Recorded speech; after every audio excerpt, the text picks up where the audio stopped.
Hello, and welcome to Let's Talk Spook. I am your host, Don, and today we are going to talk about The Boogeyman, which I think is the most recent Stephen King movie.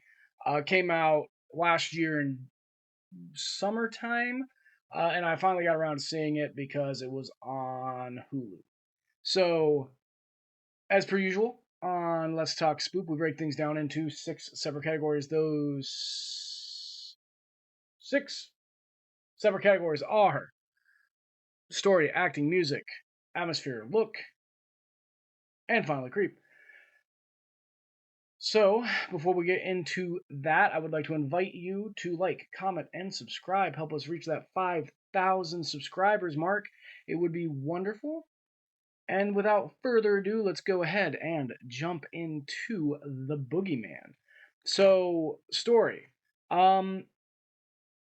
It's a no, it's not bad. It's about this little girl who sees a monster in her house and nobody believes her, but it's actually there and it's trying to kill them. It starts with it's dealing with these kids are dealing with the aftermath of the death of their mother, and their dad is a psychiatrist, and it's that generic parental therapist archetype, which you see in a lot of movies where like the parent is a therapist or a psychiatrist or what have you, and they cannot communicate or talk with or help their family deal with whatever issue is happening, and instead they just are bad. And they did that with this, and I always hate that archetype.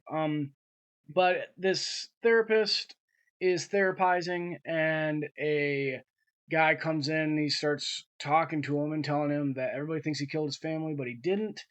And then that guy ends up committing suicide in the therapist's house, and that is because he did not actually kill himself. It was the boogeyman, and now the boogeyman is haunting this family.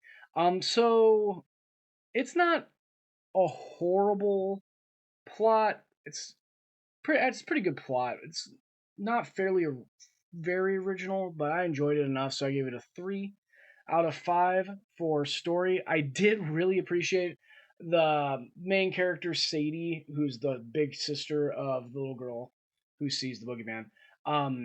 She is trying to figure out what's going on, so she goes and hunts down the dead guy's wife to try to talk to her about it. And the dead man's wife has the most believable way of trying to deal with a supernatural monster, which is her house is full of booby traps and explosives, and I loved it. So that was cool. Acting. The acting's not bad. It's not like phenomenal, but they did a good job. I've really felt for the girls. So I give it a 3 out of 5. The dad was kind of meh. The music, nothing special, 2.5. Atmosphere, I paid attention to this movie, but it didn't stick with me. It didn't scare me. So atmosphere, I gave it a 3.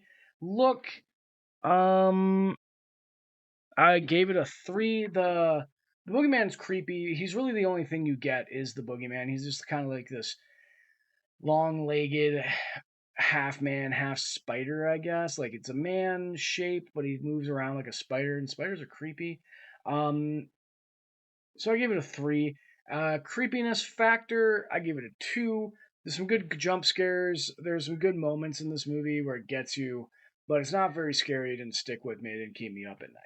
So we tally up those scores, and we get a 2.9. So we'll go ahead and round it up to a 3 for Stephen King's The Boogeyman, which you can watch on Hulu. If you have any thoughts, please feel free to share in the comment section. Okay, thanks, bye.